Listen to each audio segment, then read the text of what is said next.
La representación interna es prácticamente dos tipos, ¿no? Uno que se llama la asignada, que es una magnitud que nosotros lo que le llamamos los datos enteros. Toda vez que decimos integer, si es de 32 bits, estamos hablando de un número de 32 bits que tiene signo, tiene bits de signo y el resto es magnitud. Pero también, cuando nosotros trabajamos con números muy grandes, muy pequeños, decimales, tenemos que trabajar con otro formato en los lenguajes actuales que le llamamos float, ¿ah? Y el float es punto flotante, ¿ya? El que vimos aquí específicamente era un punto flotante de 32 bits. ¿Se acuerdan ustedes o no? ¿Ah? Bien, esa es la forma con la que trabajan, pero esos puntos flotantes, ¿cómo están en la memoria? Son 4 localidades llenas de 1 y 0, nada más. Entonces, ¿qué es lo que lo hace punto flotante? La forma como lo interpreta el programa o el lenguaje de alto nivel que lo está trabajando. Entonces, esa es la representación interna. No es como están los datos adentro, sino que más bien como son interpretados por los lenguajes actuales. Lo entretenido de este mundo es de que los mismos bytes de memoria pueden ser interpretados de una u otra manera dependiendo de cómo se le haya dicho al lenguaje. Fíjense, por ejemplo, a nosotros nos faltó, dentro de la representación interna, ver un detalle que son los números character, o los números o los datos no numéricos. Todos aquellos datos no numéricos, ¿ya?, son representados de otra manera, que en este caso utiliza una tabla que se llama la tabla ASCII. Y de eso vamos a conversar un poco ahora, para que vayan entendiendo el tema de la tabla ASCII. Entonces, la representación de datos no numéricos, porque lo que habíamos visto era representación de datos numéricos, signados, y representación de datos numéricos, punto flotante. Vimos otros más, pues que era como historia, pero esos dos son los importantes. Entonces ahora lo que vamos a ver es la representación interna de datos no numéricos. De datos no numéricos.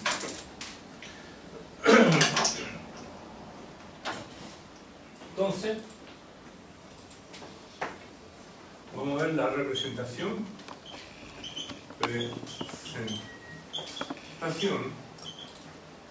de datos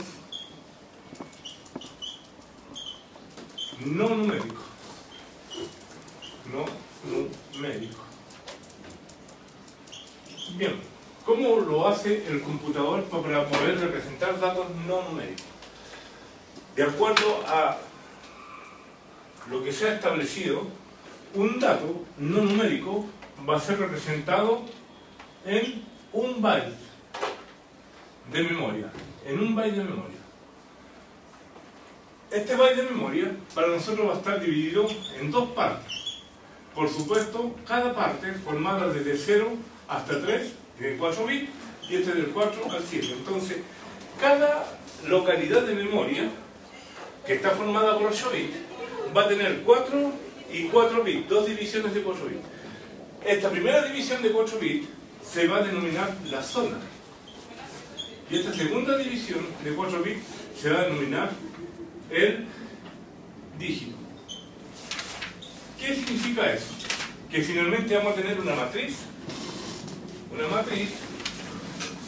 que va a estar dividida por 16 columnas, 0, 1, 2, 3, 4, 5, hasta la F, y vamos a tener 16 filas, la 0, la 1, la 2, la 3, la 4, la 5, hasta la F. Puede que finalmente vamos a tener aquí al final el elemento FF, que FF significa 256. O sea, es una matriz de 16 por 16 que tiene 256 cosas. Donde la de arriba es la zona y la de abajo es el dígito. ¿Ya? Ahora, esta matriz matriz de elementos es la representación de los datos no numéricos. ¿Ya? Es así como en la zona 6, en el dígito 4, aquí vamos a tener nosotros el arroba. No es, me equivoqué en el 64, 4. En la fila 4 y en el dígito 5, 6, 7, 8. Y en el 8 vamos a tener nosotros, en el 7. Bueno, ya lo vamos a ver todo. ¿Dónde está el 4 el arroba? Sí, pero después te explico por qué. Este, aquí va a ser el 4 clave. El dígito 4, ¿ya? Y el dígito 0 sería 40, aquí tendría que estar, el arroba. 32, sí, 16, sí, el arroba. ¿Ya? Y por ejemplo aquí vamos a tener un A y cosas de ese estilo. ¿Por qué yo dije que recién es 64? Porque este es 4 en... Esto que está aquí es el 40-0, perdón, ves que estoy medio mal hoy día de no calcular. Pero es el 16, 32, 64. 64 es el arroba. 64 para convertirlo es el 40. ¿1? Sí, 1, sí, 4 por 16. Es el 40. Entonces, está bien lo que yo puse, es el 40. ¿Ah? Es el 40, en esa decimal. Entonces, cada elemento no numérico va a tener un espacio en esta tabla. ¿Qué pasa si yo quiero colocar en la memoria el string hola? ¿Ya? Si quiero colocar en la tabla el string hola, le voy a proyectar la tabla, por lo tanto voy a volver a colocar la memoria acá. Aquí va a estar la memoria. Y en la memoria voy a tener el string hola, y en hola mayúscula, no hola minúscula. En hola. Hola. ¿Ya? Quiero saber qué números deberían ir ahí. Así que voy a borrar esto para poder proyectarles la... Voy a borrar esto para poder proyectarles la tabla ASCII.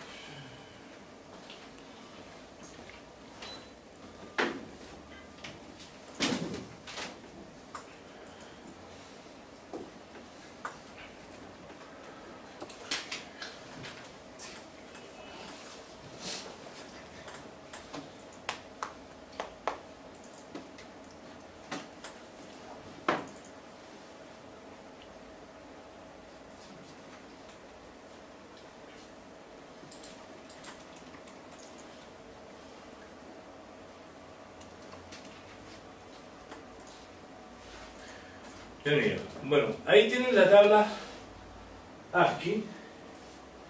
Ya voy a ir enfocando mejor. Esa es la tabla ASCII. Y si ustedes se dan cuenta,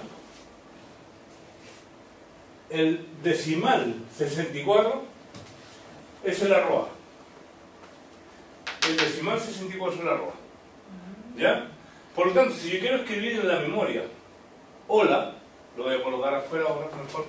Si yo quiero escribir hola, tendría que escribir en hexadecimal. ¿Les queda claro? Ahí el número que hay es decimal. No sé si les queda claro. Sí. Está escrito en decimal. ¿Ya? Entonces,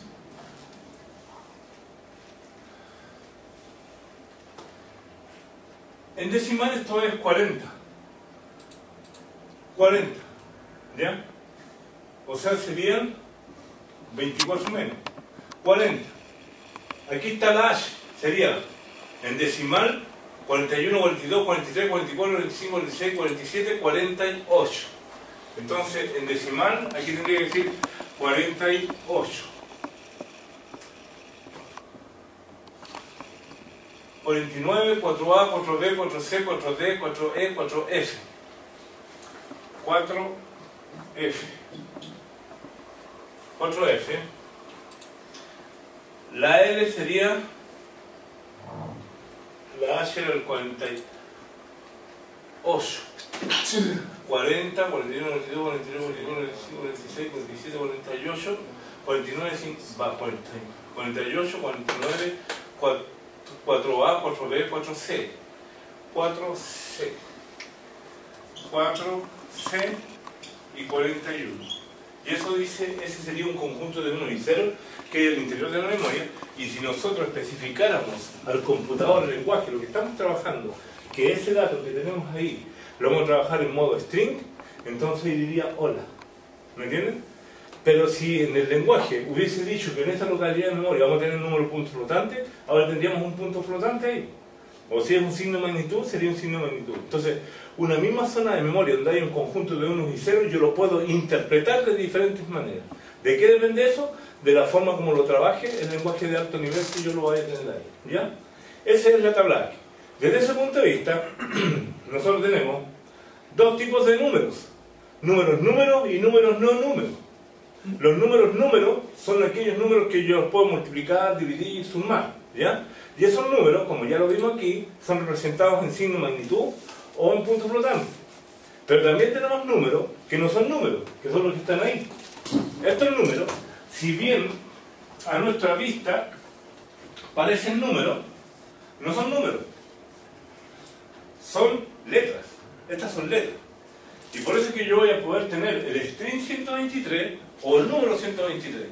Si yo quiero tener el string 123, voy a tener que colocar estos números que están al lado, los contenidos de memoria. Pero si yo quiero el número 123, voy a tener que representarlo en un conjunto de 1 y 0, donde va a tener que ser el primero 0 porque es más, y al otro lado deben estar los 0 y 1 que corresponden a 123. ¿Me entienden? Son cosas diferentes. Ahora, hay un tema que es interesante. ¿Por qué yo les muestro esto? La tabla ASCII se divide en tres grandes zonas claramente identificables. La primera zona se denominan códigos de control. Estos elementos que están acá, que es la primera parte de la zona ASCII, se denominan códigos de control, y todos estos códigos para lo único que sirven es para dar órdenes, para dar comandos en las acciones que yo esté transmitiendo información. Por ejemplo, aquí voy a tener los códigos que le van a dar orden a la impresora o a un terminal. Por ejemplo, el LF. Si yo coloco 10, me va a hacer saltar el cursor. Eso lo podrían echar a andar ahora en el computador para que lo vean. Y, por ejemplo, cuando ustedes en command colocan command, y ahora colocan ustedes al 10 y va a saltar una línea. Se saltó te dijo ese carácter, no. A ver, pone al 13. Ya, ese es el enter, ¿eh? Entonces vamos a ir a otro software. Por ejemplo, mira, coloca hay uno que es hiperterminal, o terminal.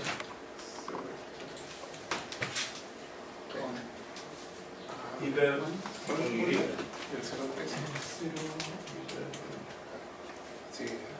Pero ¿sabes qué? A ver, hay un detalle, me extraña mucho. A ver, pone al y escribo muchos números. Al 13. Al 13 y los 8. Ahí, igual lo hice. ¿Y ahora? Igual lo hace. Es que este Windows debe tener protegido. Veamos el terminal.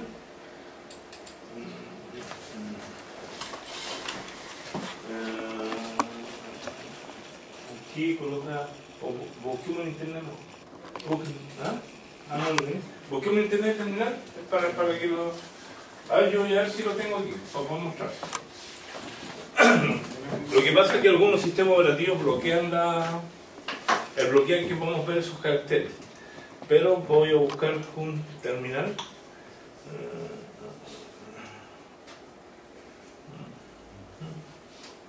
Aquí yo tengo en línea un terminal y vamos a ver si funca. Configuración local.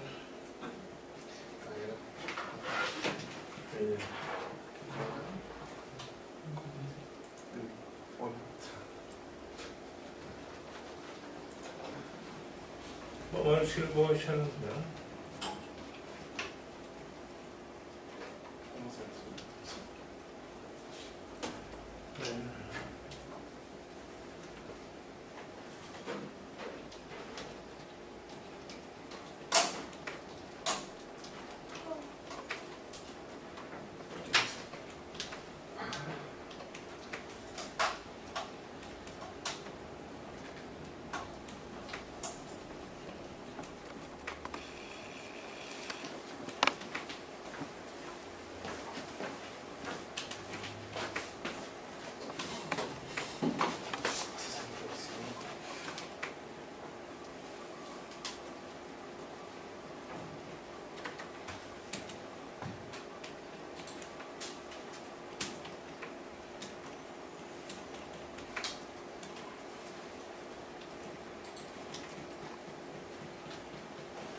verdad que aquí no me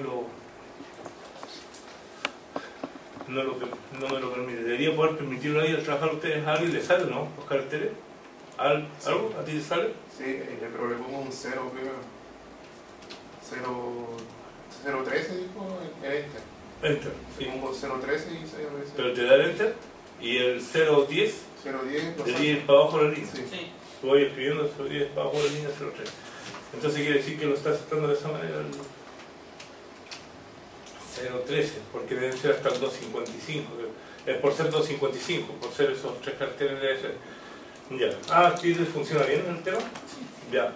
Miren, el detalle importante acá es de que, fíjense que después, ¿dónde están?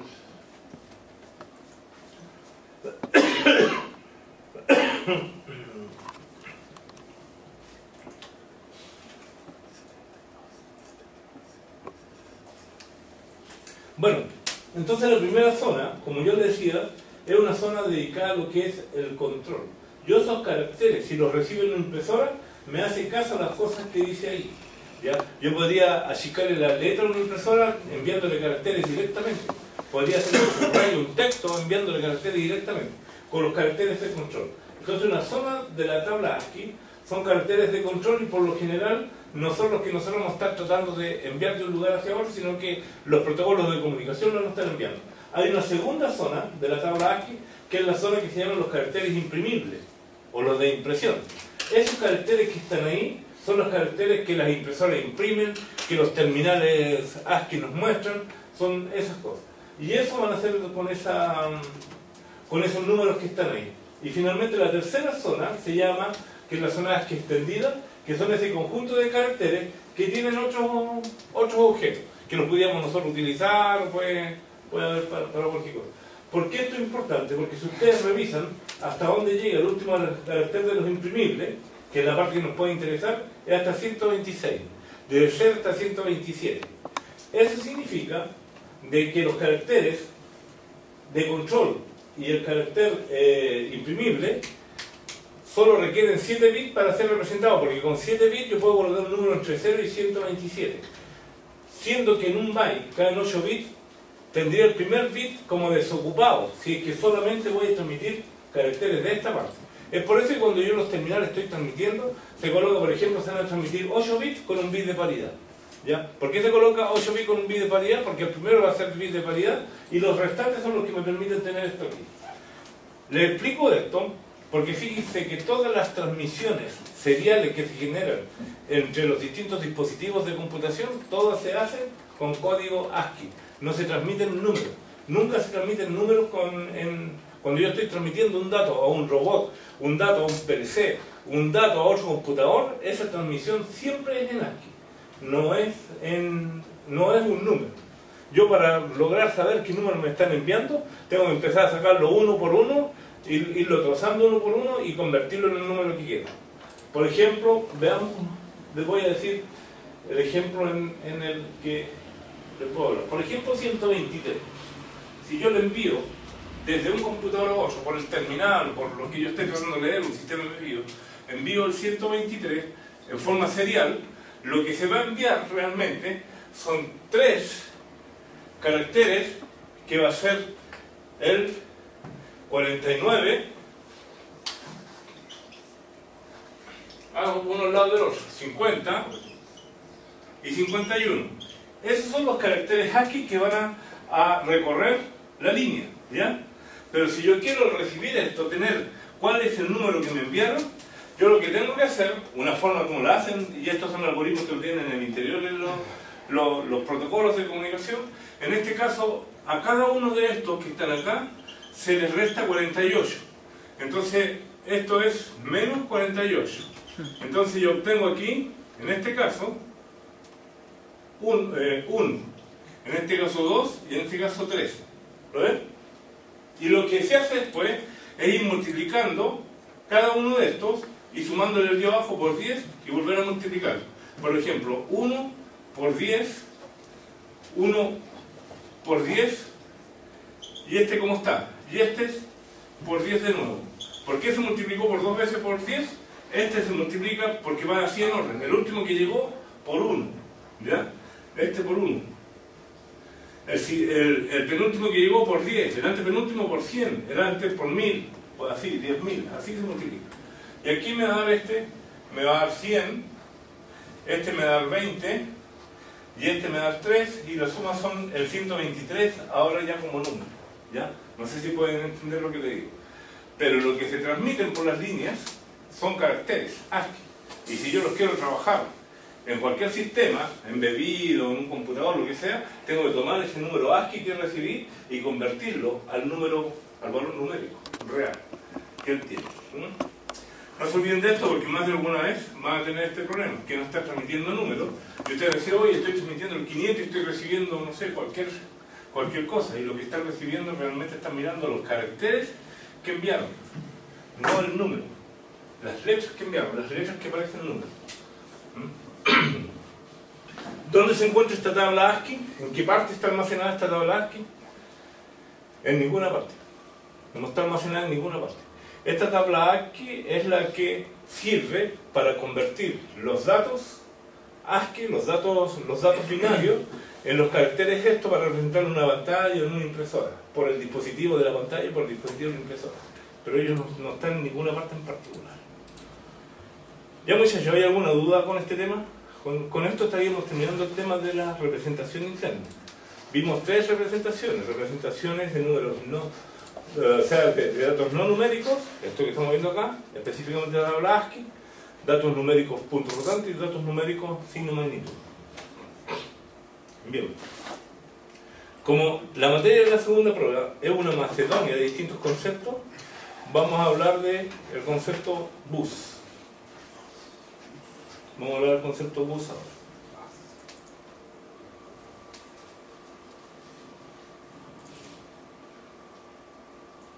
Ninguno de estos conceptos lo vamos a ver con tanta profundidad, ¿no? Y además yo les voy a subir los textos suficientes para que lo vayan viendo. Bien, el tema bus.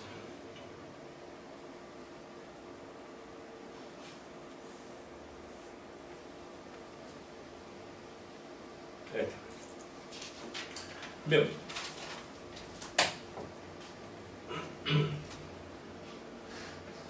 Lo primero que nos vamos a preguntar es que ¿qué es un bus? Aparte del dibujo que dice ahí, aunque dice mucho ese dibujo porque el bus sirve para transportar. ¿Qué son los buses? ¿Qué es el bus? En una forma así muy básica, digamos, tendríamos que decir que los buses son lo que nos permiten el transporte de los datos, ya de los datos al interior del procesador. El bus a nosotros nos va a permitir transmitir o transportar los datos desde un dispositivo a otro dispositivo. Fíjense que antes habían buses prehistóricos, como acá, viejitos, ¿no? Luego más modernos, y hoy día hay buses que ya no lo vamos a ver, que se llaman PCI, PCI Display, que son buses bastante sofisticados. ¿Cómo es que nace este tema de los buses? Fíjense que en la antigüedad, cuando recién partieron este tema de los computadores, teníamos el procesador, la memoria RAM y todos los dispositivos periféricos que tenían que ser conectados, y todos ellos eran conectados así en forma cableada, alambrada, eran conectados entre ellos. Entonces, para tener un mayor ordenamiento, lo que se hacía, se iban separando por función y se decían, estos son los buses, por ejemplo, de dirección, esto es el bus de control, el bus de datos, y la verdad que los buses no eran más que grupos de alambre a través de los cuales se conectaban todos los elementos del computador, ¿ya? La comunicación estaba a cargo de la CPU, y la CPU era la que se encargaba de llevar los datos desde la memoria a un dispositivo, o un dispositivo a memoria, la que se encargaba de llevar los datos para que impriman la impresora, y era la CPU la que llevaba el control de la tarjeta madre. Ella era la que operaba, ¿ya? Luego fue posible darse cuenta que esta forma de tener al procesador ocupado ejecutando las instrucciones de memoria, pero además ocupado haciendo estas transferencias, era muy ineficiente. Por lo tanto, luego apareció los primeros conceptos de, más que grupos de líneas de comunicación, de buses, ¿ya? Entonces, los buses, el primero que apareció es el bus IBM PC. Este bus IBM PC fue uno de los primeros buses que realmente apareció con ese nombre, o sea, dedicado a transferir información entre los distintos dispositivos del computador. El IBM PC fue un bus de 8 bits, la verdad que un bus con muy pocas capacidades, pero ya fue el concepto. De esa manera aparece este comportamiento, esta forma de trabajar los computadores, donde va a haber un bus del sistema, un conjunto de slots, un conjunto de enchufes, donde en él vamos a ir enchufando los distintos elementos. Por lo tanto, nos quedaría que el concepto de bus sería ese, un lugar de conexión múltiple, donde por un lado vamos a ir conectando los elementos memoria, CPU, por otro lado los puertos de entrada y salida, cada uno de los elementos con los que funciona el computador. ¿Ya? Este concepto de bus del sistema todavía se mantiene. Hoy día, como ya lo vamos a ver, se denomina el bus frontal. ¿Ya? El bus frontal. Sin embargo, la primera forma de comunicar los elementos tenía dos problemas principales. El primer problema era que conectábamos en el mismo bus elementos de distinta velocidad. Por lo tanto, los elementos que eran lentos retrasaban el trabajo de los que eran rápidos, ¿ya? Y los rápidos no podían trabajar justamente porque tenían que estar esperando terminar de actuar de los lentos, ¿ya? Luego fue apareciendo este concepto entonces. Cuando aparece la famosa tecnología Pentium, aparece este concepto que ahora, aparte de este bus, que es el bus frontal, se iba a tener un segundo bus que era el que se iba a encargar de, por un lado, conectar lo que son las tarjetas de video, impresoras, discos duros, incluso podía tener conexión a buses más antiguos, como los iniciales donde se conectaban los elementos más lentos, en este caso el módem, la tarjeta de sonido. Entonces ahora comienza a aparecer este concepto y aparece este elemento que está acá que se denomina chipset, ¿ya? ¿Qué es el chipset? El chipset es un dispositivo electrónico, es un chip, es un hack, ¿ya? Que su misión es comunicarse con este bus de alta velocidad, pero por otro lado, por otra puerta, se comunica a baja velocidad con estos elementos de baja velocidad. Cuando un elemento de baja velocidad tiene que ser accedido hacia la memoria o hacia estos lugares, entonces él comienza a comunicarse con lo lento que es, con el sistema, y cuando ya ha recuperado la información se comunica a mucho mayor velocidad. Eso permite ahora hacer el trabajo bastante más eficiente. Y en este bus frontal estarían realizando la comunicación la memoria, el procesador y el caché, ¿ya? Y el caché. Hasta ahora parece que no he explicado lo que es caché, ¿no? No lo he explicado. Así que porque le voy a decir dónde está el caché y no saben qué es lo que es el caché. Así que voy a tener que explicarles un poquito primero qué es lo que es el caché. Caché. Esto va a ser una primera explicación porque luego lo vemos con un poquito más de detalle en jerarquía de memoria. ¿Ya? ¿Qué es lo que es el caché? ¿Ya? El caché se trata de lo siguiente. La mejor forma de poder explicar, o yo he tratado de buscar una manera de poder explicar qué es lo que es el caché, lo he explicado con un ejemplo que me da la impresión que se entiende. Si nosotros suponemos que tenemos en alguna parte, siempre doy el mismo ejemplo porque creo que es claro, una mesita donde hay montones de certificados o papeles para ser firmados, por ejemplo pueden ser los diplomas, ¿ya?, de los alumnos, y tenemos a alguien que tiene que firmar ese gran grupo de diplomas, lo que corresponden, y para eso tiene una mesita más chica donde ahí va a ir firmando de uno en uno esas cosas, ¿ya? Esta persona va a tener alguien, una secretaria, por ejemplo, o alguien que le ayude, ¿ya?, que le irá a estar llevando estos diplomas uno por uno para que esta persona lo firme. ¿Me entienden? Entonces, ¿qué va a suceder? Esta persona va a buscar uno de estos diplomas, se lo lleva y él lo firma. Esta persona va a buscar y va a buscar otro diploma, se lo lleva y él lo firma. Luego se va a dar cuenta, alguien acá, que hay una tremenda pérdida de tiempo de esta persona que está acá, que sería el bus. Hay una pérdida de tiempo grande, y luego le diría, oiga, ¿por qué no me hace una cosa, señorita? ¿Por qué no me coloca en una mesita acá al lado mejor? Me trae varios, ¿ya? Cosa que él firma uno, en esa mesita, él firma uno y saca otro al tiro. Mientras en ese rato esta persona está yendo a buscar y ahora ya no trae uno, trae un grupo de certificados a colocar en esa mesita. ¿Se entiende la idea? En el mismo tiempo que él ahora está firmando varios, ella va y trae ahora un grupo y lo coloca aquí. Entonces, ¿qué es lo que sería esta mesa con todas las cosas que hay que procesar? Sería la memoria. ¿Qué sería este que está firmando? Sería el procesador. ¿Y qué sería esta cosa, la mesa y este trabajo? Este sería el caché.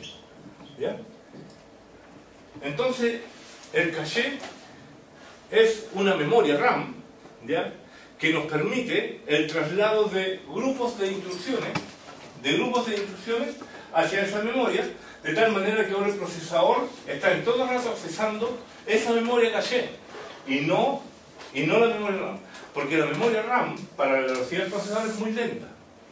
Ahora, nosotros habíamos dicho hasta ahora de que la CPU solo ejecutaba instrucciones que estaban en RAM. Hasta ahora era mentira, porque ahora solo ejecuta cosas que están en caché. Y son las cosas de RAM las que están en caché, por supuesto, pero la unidad de caché es la que se encarga de irle volviendo a llenar el caché para que siempre esté este procesador a gran velocidad funcionando ahí.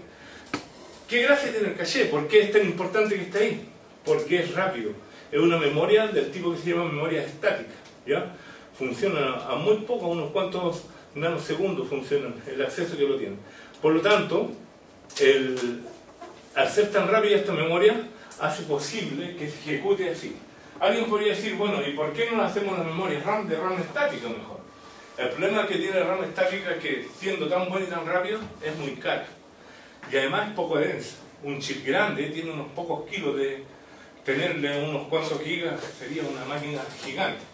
Y además muy cara. Entonces se ha ideado de esta manera donde se ocupa un poquito de RAM estática para mantener bloques de memoria RAM hacia acá, de tal manera que el procesador siempre está ejecutando en esa memoria estática. ¿Se entiende el concepto caché? Así funciona el caché, y por eso es que logra ser más eficiente. Entonces, eso le dio un aumento importante en velocidad a los procesadores, ¿ya? Permitió que las máquinas puedan ejecutar más rápido. Entonces ahora, como les mostraba recién, ahora hay que conectar el procesador con la RAM, pero también conectar el caché, ¿ya? Todo eso va conectado en el bus rápido, en el bus del sistema. Y luego a través de este chipset conecta o se conecta con los elementos más lentos del computador.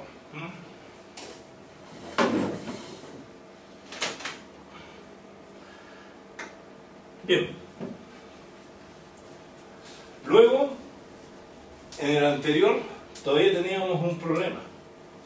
Y teníamos la tarjeta de video puesta acá abajo, con los elementos lentos.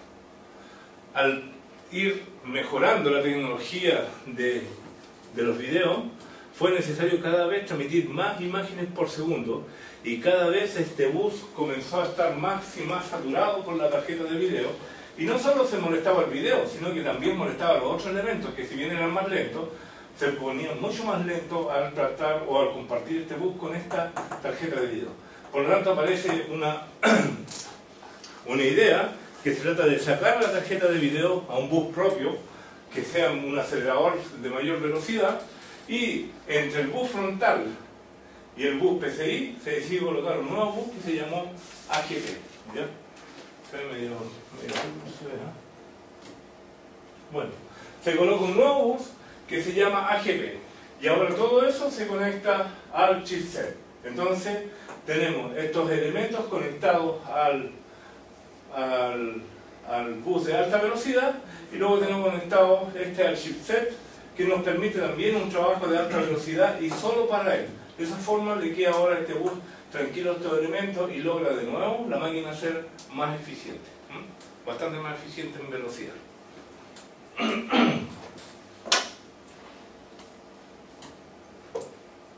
Bien,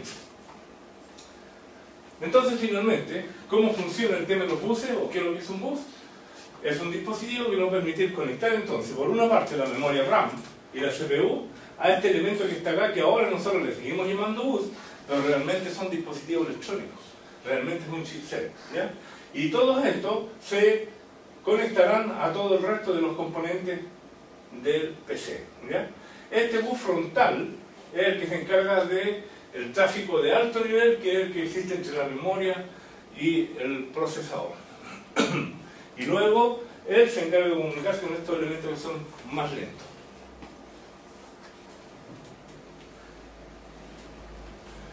En hoy día, el esquema viene siendo de esta manera. Tenemos al CPU, hoy día en un nuevo avance, esto se hizo en el famoso Pentium 2, hay un nuevo avance de velocidad donde se toma el caché y se incorpora al interior del CPU. Y hoy día en el mismo chip del CPU, en el interior del caché. ¿Con qué objeto? Con el objeto que se transmitan más rápido los datos hacia el procesador. Cuando se colocó en el interior del caché, se encontró que quizás podía existir la misma manera de volver a colocar un caché afuera. Y se colocó un segundo nivel de caché que nos permite ahora acercarle datos al primer nivel de caché, que a su vez más rápido lo envía a la CPU. Con eso se logró acelerar un poquito más los procesadores y hoy día todos los procesadores tienen caché de nivel 1 y caché de nivel 2. Y hoy día, en lo último que hay ahora, los cachés de nivel 2 también están metidos dentro. ¿Ya? También están metidos dentro del procesador. Bien, caché, nivel 1, nivel 2, procesador y RAM, todos ellos se comunican en este famoso bus del sistema, el bus frontal. Y eso llega al chipset, y el chipset se encarga de comunicarse con estos elementos que son el lado del bus de entrada-salida, donde se comunican a menor velocidad. ¿Ya? Hoy el chipset es el protagonista de la tarjeta madre. Hoy, si yo quiero saber las capacidades que tiene mi computador, cuando ustedes se vayan a comprar un computador, ¿qué le dice las capacidades? Las capacidades no se las da el procesador. Quien se las da la capacidad de su computador es el chipset. Por supuesto que el procesador tiene que estar de acuerdo al chipset que están eligiendo, pero ustedes, cuando quieran saber las capacidades de una máquina, hay que referirse al chipset. ¿Con qué memoria trabaja? ¿Con cuánta memoria trabaja? ¿Ah? ¿Con qué tipos de dispositivos de entrada-salida trabaja? ¿Con qué tipo de procesadores trabaja? Hoy el chipset es el rey de la tarjeta madre, es el procesador. Bien, el chipset y concentradores, el chipset en general trabaja con este tema que lo denominamos concentradores o puentes, que se trata que son elementos que nos conectan a nosotros buses de mayor velocidad, por ejemplo 16 MHz, a buses de menor velocidad, por ejemplo 8 MHz. Esta característica de estos puentes que nos permiten conectar elementos de mayor velocidad con elementos de menor velocidad, ¿ya? Son características que comienzan a aparecer aquí desde el 83.6, son características que nos permiten ahora comunicar elementos de distinta velocidad sin tener problemas de sincronismo. Antes lo teníamos. Los puentes nos dieron esa posibilidad. O sea, yo puedo colocar algo muy lento, trabajando con un sistema muy rápido, y el sistema no tiene problemas gracias al chipset.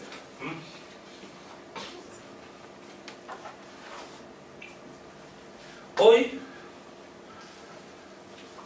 estamos con el concepto del chipset del bus PCI. Hoy día le llamamos... ¿Qué es lo que es el bus PCI hoy día? Es un chipset, es un bus que nos permite ahora tener dos chips diferentes. Uno se denomina el puente norte, y el chipset, el área del chip del puente norte, se encarga de comunicarse con lo que es el puerto AGB, la memoria RAM y la CPU. Y luego se comunica con un segundo puente, con un segundo chip, que es el que se encarga de la comunicación de baja velocidad, como la del BIOS, los dispositivos de entrada-salida, y el bus PCI tal cual, como es, ¿ya? Los buses EIDE y los buses USB. Es por eso que yo traje esta tarjeta acá, porque estas tarjetas son tarjetas de bus PCI, ¿ya? Estas son más viejitas, más antiguitas estas tarjetas, pero fíjense, yo creo que con esta mejor, aquí podemos mostrar mejor. Aquí está la tarjeta y podemos observar nosotros que esto que está aquí con este disipador es el puente norte. Tiene que tener este disipador porque él, hoy día, si bien esto es una tarjeta, si bien esto es un computador de propósitos generales, cada uno de estos elementos internos son un computador, cada uno de ellos es un procesador, procesan información. Este elemento, como tiene que procesar información bastante rápida, ¿ya? ¿Por qué? Porque el puente norte se comunica con la memoria RAM, que es muy rápida, el procesador y el puerto GP, entonces tiene disipador, porque tiene que funcionar a alta velocidad. Ahora fíjense, está puesto justo entre medio del procesador, el bus AGP, ¿ya? Y la memoria RAM. ¿Se dan cuenta? Está ahí entre medio, está en medio de eso. Tal como dice acá. Ahí estaría el procesador, la memoria RAM y el bus y el puerto AGP, que lo tiene aquí. Está metido en medio, está cerca de ellos. Es por eso que está ahí. Y tenemos un poquito más lejos, este que está acá. Este que está acá se denomina puente sur. El puente sur es el que se encarga de todos estos dispositivos de entrada-salida, ¿ya? De los dispositivos lentos. Hoy el chipset PCI funciona de esa manera. El chipset PCI tiene varias cosas que lo hacen importante hoy día, ¿ya?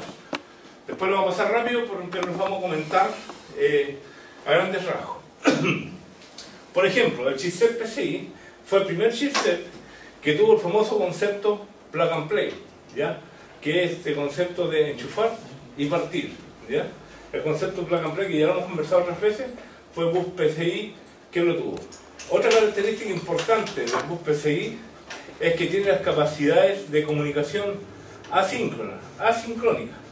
¿Qué significa comunicación asincrónica?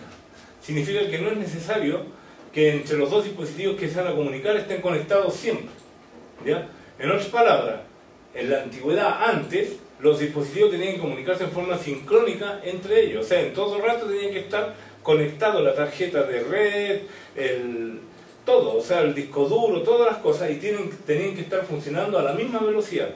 Desde el momento de PCI, desde que aparece PCI, ahora los elementos funcionan en forma sincrónica. O sea, el disco duro pide ser atendido cuando necesita ser atendido y a la velocidad que él puede atender.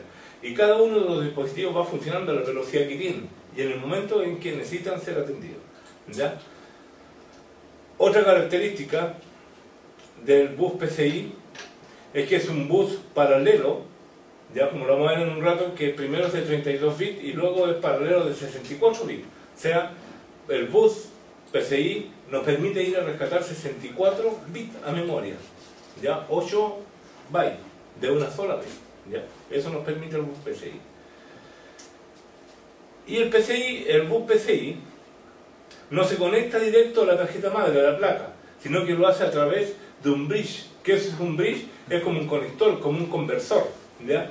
Ese bridge que tiene cada placa, tiene un bridge, ese bridge necesita tener instalado su driver, ¿ya?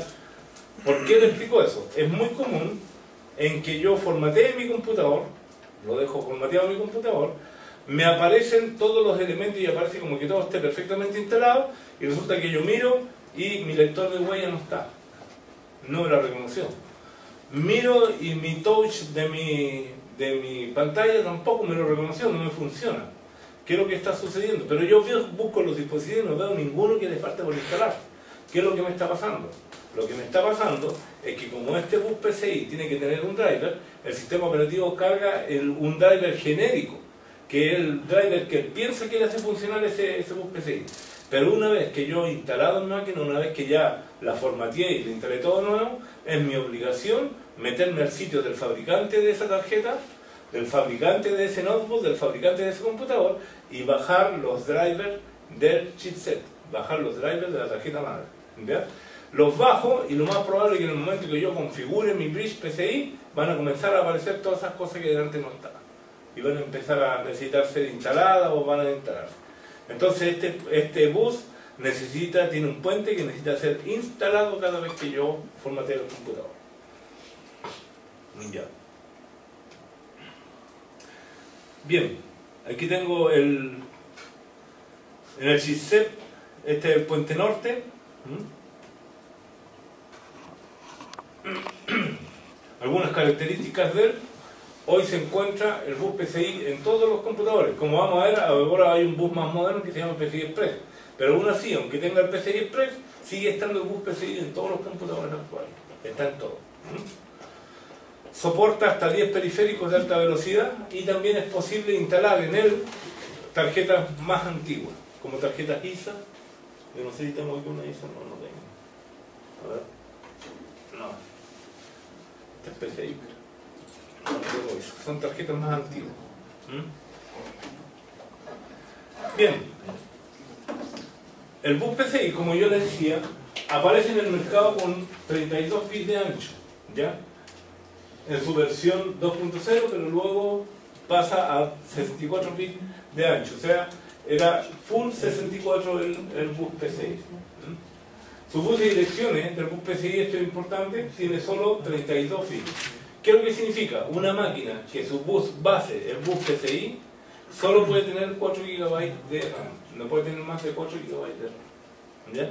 Todas aquellas máquinas que hoy día tienen más de 4 GB de RAM tienen el bus PCI Express, un bus de mayor número de bits.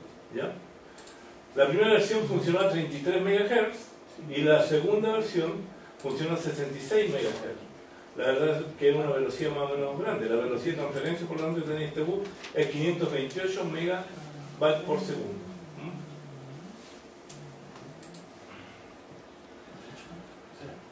Bien, ¿qué diferencia hay entre un bus PCI de 32 bits respecto al PCI de 64 bits? La diferencia principal es que el bus de 32 bits tenía que ser 2 accesos memoria para lograr traer los 64 bits al procesador. Sin embargo, cuando aparecieron los buses PCI de 64 bits, en un solo clock de acceso memoria se rescataron los 64 bits. ¿Ya? Entonces la gran diferencia es que se nos hizo la máquina bastante más eficiente porque esta vez no tenían que hacer múltiples accesos memoria para traer un dato. Bien, ahí hay un análisis de las velocidades con los números de los bits. La verdad que podríamos más bien hablar de hasta dónde llegaron. El bus PCI llegó a tener 64 bits con 66 MHz y con capacidades que estaban alrededor de los 166 megabits por segundo.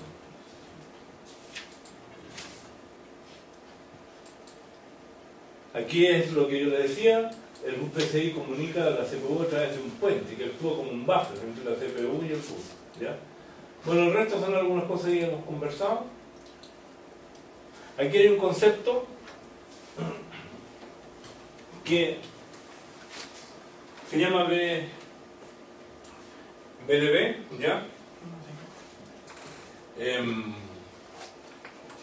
Este concepto quiere decir que el concepto de BLB de local bus, ¿ya?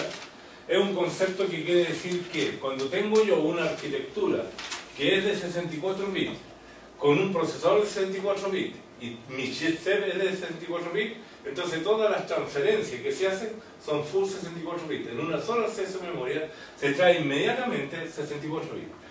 Si mi arquitectura no es local bus, voy a tener el problema de que en aquellas arquitecturas que no es de local bus, por ejemplo una de 32 bits, voy a tener el problema de que para llegar a los 64 bits tengo que estar haciendo más de un acceso a memoria y eso no sería una arquitectura BLB que se llama, o arquitectura de bus local, local bus.